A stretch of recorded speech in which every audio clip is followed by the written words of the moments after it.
Building material and constructions, जिसमें topic है हमारा क्या, aggregate. Hello everyone, welcome to our class. आज के क्लास में हम यहाँ पे बिल्डिंग मटेरियल एंड कंस्ट्रक्शंस, जिसमें टॉपिक हम यहाँ पे एग्रीगेट के बारे में डिस्कस करने वाले हैं। तो एग्रीगेट की जनरली हमारी 2 क्लासेस हो चुकी है और आज की क्लास में हम यहाँ पे कुछ डेफिनेशंस पढ़ेंगे और सिर्फ हम उन्हीं टॉपिक्स में डिस्कस कर रहे हैं जो हमारे एग्जाम के पॉइंट ऑफ व्यू से इम्पोर्टेंट है। जैसे कि अगर हम बात करें परसेंट ऑफ राउंडेड और एंगुलर एग्रीगेट, जो भी राउंडेड और एंगुलर एग्रीगेट है in any sample is found by angularity number. तो जो परसेंट ऑफ राउंडेड और एंगुलर एग्रीगेट है in any sample is found by angularity number. तो इसको किसके थ्रू फाउंड किया जाता है, angularity number, and angularity number is the N. Next हम बात करने वाले हैं angularity number show the degree of packing and measure the voids in excess of 33%। तो एंगुलरिटी नंबर क्या शो करता है, डिग्री ऑफ पैकिंग को शो करता है एंड मेजर करता है वॉइड्स इन एक्सेस ऑफ। तो एंगुलरिटी नंबर कितना होता है, 33। एंगुलरिटी नंबर इज द 33% होता है। नेक्स्ट हम यहाँ पे इसके एग्जांपल्स के लिए बात करेंगे। If we have all rounded aggregate and assuming them spherical here, void ratio कितना आ जाएगा यहाँ पे। नेक्स्ट जिसे एग्जांपल के लिए अगर हम बात करें, if we have all rounded aggregate and assuming them spherical here, void ratio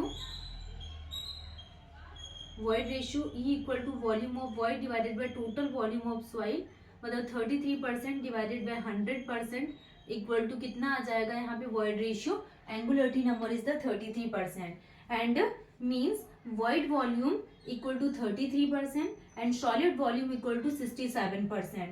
तो एंगुलरिटी नंबर कितना आ जाएगा, 67% minus percent equal to solid volume angularity number. ये एग्जांपल्स है इसके, जैसे कि अगर हमने राउंडेड एग्रीगेट को अज्यूम किया है स्पेरिकल पार्टिकल्स, तो वॉइड रेशियो कितना निकल कर आता है, 33%। और अगर जो वॉइड वॉल्यूम है 33% और सॉलिड वॉल्यूम 67% है, तो angularity number 67% minus percent equal to solid volume. If percent of rounded और angular aggregate in any sample is found by angularity number के थ्रू इसको फाउंड किया गया है and angularity number degree of packing को show करते हैं, measure करती है voids in excess of 33%। Next example, if all angular aggregate, ये हमने किसके लिए बात किए थे, राउंडेड एग्रीगेट के लिए। राउंडेड एग्रीगेट में वॉइड रेशियो 33% रहता है, 33%। नेक्स्ट एंगुलर एग्रीगेट के लिए हम बात कर रहे हैं, किसके लिए, angular aggregate. Next is the example angular aggregate. अगर एंगुलर एग्रीगेट की बात करें, if all angular aggregate are taken then void ratio, तो वॉइड रेशियो क्या निकल कर आएगा, void ratio 44% divided by 100% equal to 44%। तो वॉइड रेशियो कितना निकल कर आता है, 44%। Means voids volume equal to 44%। तो जो वॉइड्स वॉल्यूम है इक्वल टू कितना आ जाएगा, 44% and solid volume equal to कितना आ जाएगा, 56%। और इसमें सॉलिड वॉल्यूम कितना दिखे थे, राउंडेड एग्रीगेट में 67% एंड 33%, लेकिन इसमें हम क्या बात कर रहे हैं, 44%। नेक्स्ट हम यहाँ पे फ्लैकी एग्रीगेट के लिए बात करेंगे। If we have sample having voids in variable, तो जो एंगुलरिटी नंबर जैसे वॉइड्स 33%, जैसे हम बात करें यहाँ पे किसके लिए, वॉइड्स के लिए, वॉइड्स कितना आ जाएगा, 33%। तो सॉलिड कितना निकल कर आ जाएगा, 67%। अगर 35% है तो 65% एंड 38% है तो इसके लिए 62%। नेक्स्ट 41% इसके लिए 59%। नेक्स्ट 44% है तो इसके लिए 56%। एंगुलरिटी नंबर 0, 2, 5, 8 एंड 11, इतनी इसके लिए एंगुलरिटी नंबर निकल कर आता है। कितना कितना, 0, 2, 5, 8, 11। ये हमने यहाँ पे एंगुलर एग्रीगेट के लिए बात की है कि वॉइड रेशियो 44%। और नेक्स्ट यहाँ इंपॉर्टेंट पॉइंट करके लिख लेते हैं, angular rounded aggregate, rounded aggregate के लिए एंगुलरिटी नंबर कितना लेती है, 33%। और एंगुलर एग्रीगेट के लिए, एंगुलर एग्रीगेट एन के लिए 44% निकल कर आता है, कितना, वॉइड रेशियो। नेक्स्ट हम बात करने वाले हैं what we can conclude,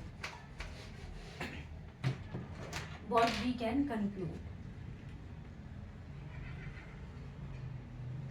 what we can conclude तो first is the for complete rounded aggregate. Rounded aggregate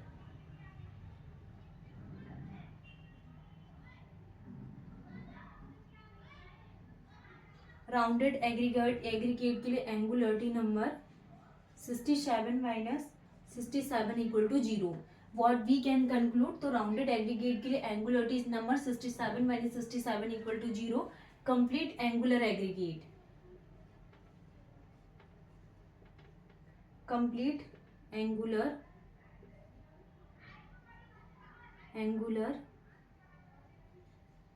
complete angular aggregate के लिए बात करें तो ये angularity number equal to 67 minus 56 equal to 11. Complete angular aggregate. Next an varies from angularity number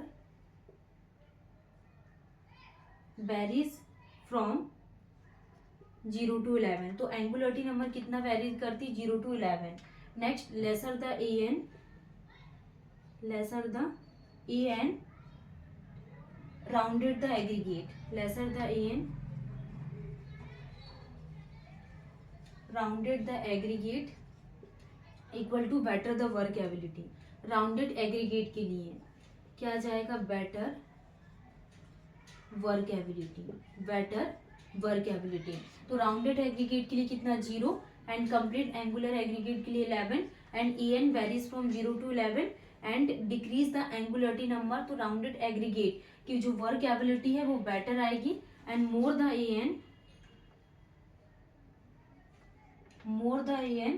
angular the aggregate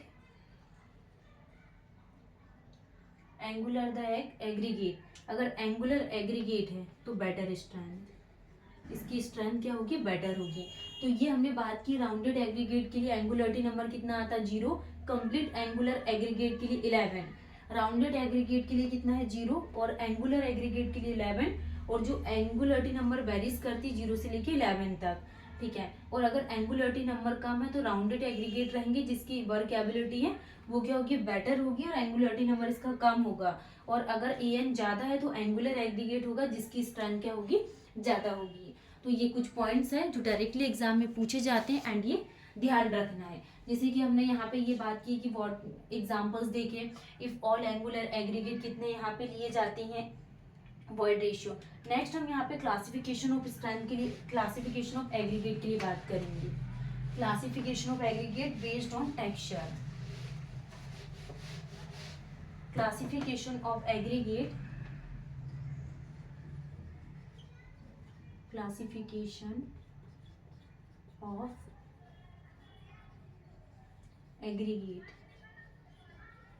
based on texture. जो किस पर based है, टेक्सचर पर बेस्ड है. Based on classification based on texture. First is the smooth aggregate.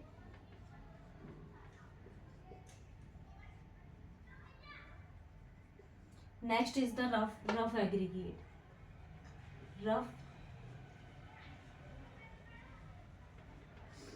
Smooth aggregate and rough aggregate. Classification of aggregate based on texture. तो smooth aggregate में क्या जाएगा, friction between the particle. Friction between the particles क्या हो रहा है, decrease हो रहा है. Friction between the particles decrease and friction between the particles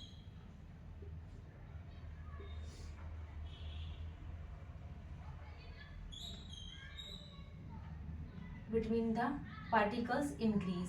friction between the particles क्या हो रहा है, इंक्रीज हो रहा है. Means better lubrication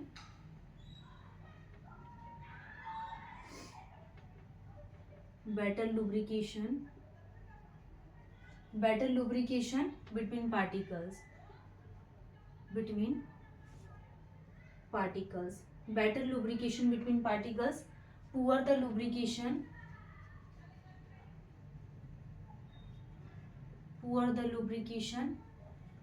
between particles.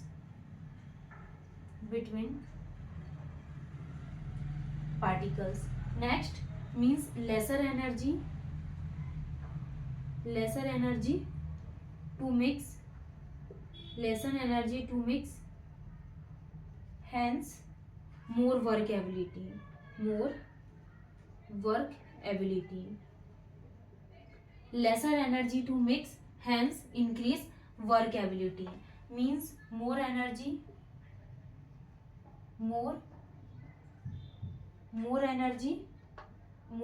required to mix,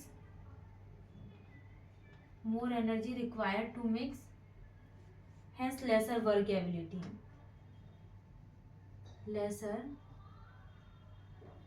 lesser work ability. Next हम बात करने वाले हैं generally rounded aggregate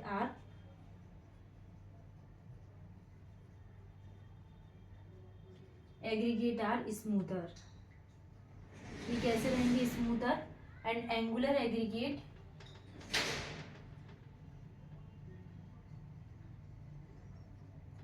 aggregate are rough. तो ये हमने यहाँ पे डिफरेंस के बारे में बात किए थे कि classification of aggregate based on texture, smooth aggregate and rough aggregate, जिसमें जो फ्रिक्शन बिटवीन द पार्टिकल्स है स्मूथ एग्रीगेट में ये कम रहता है, लेकिन रफ में friction between the particles increase.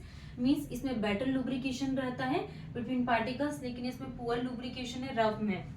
Energy क्या है? लेस है जब हम कॉन्क्रीट को मिक्स करते हैं, जिससे वर्क एबिलिटी इंक्रीज होती है. स्मूथ एग्रीगेट में इसमें एनर्जी रिक्वायर्ड है वो मोर रहती है and workability better lesser रहती है. इसमें rounded aggregate are smoother and इसमें एंगुलर एग्रीगेट आर रफ. तो ये हमने स्मूथ एंड रफ एग्रीगेट में डिफरेंस के बारे में समझे थे. नेक्स्ट हम यहाँ पे ये डिस्कस कर लेते हैं कि अभी तक हमने क्या क्या पढ़ लिए हैं. ठीक है, तो क्लास को हम क्लोज करने से पहले सबसे पहले रिवीजन कर लेते हैं थोड़ा सा. फर्स्ट हमने जैसे कि एग्रीगेट टॉपिक स्टार्ट किए तो हमने इंट्रोडक्शन के बारे में देखे. इंट्रोडक्शन में हमने क्या पढ़ा कि crushed stones are known as aggregate and जो इंग्रेडिएंट रहता है सीमेंट, मोटार एंड बलास्ट. फिर हमने यहाँ पे कुछ इसकी प्रॉपर्टीज के बारे में बात की थी, strength, durability, work ability and uniform setting. Next फिर हमने क्लासिफिकेशन के बारे में डिस्कस किए थे. Classification of aggregate based on their size, इसके साइज के बारे में बात किए थे, जैसे 75 से 4.75 यूज करते हैं. नेक्स्ट हमने क्या बात किए थे यहाँ पे size of classification of coarse aggregate according to IS code. के अकॉर्डिंग हमने साइज के क्लासिफिकेशंस के बारे में बात किए थे. नेक्स्ट हमने क्या देखे थे यहाँ पे size specification for different use. Size specification for different use. फिर हमने क्लासिफिकेशन ऑफ एग्रीगेट के बारे में बात की थी. Classification of aggregate based on their shape. Next हमने यहाँ पे फिर इसको डिटेल्स में पढ़े एंड देन एंगुलरिटी वाला टॉपिक हमारा स्टार्ट हो गया. एंड फिर हमने यहाँ पे क्लासिफिकेशन ऑफ एग्रीगेट के बारे में डिस्कस किए थे. नेक्स्ट क्लास से हम न्यू टॉपिक को स्टार्ट करेंगे. Thank you.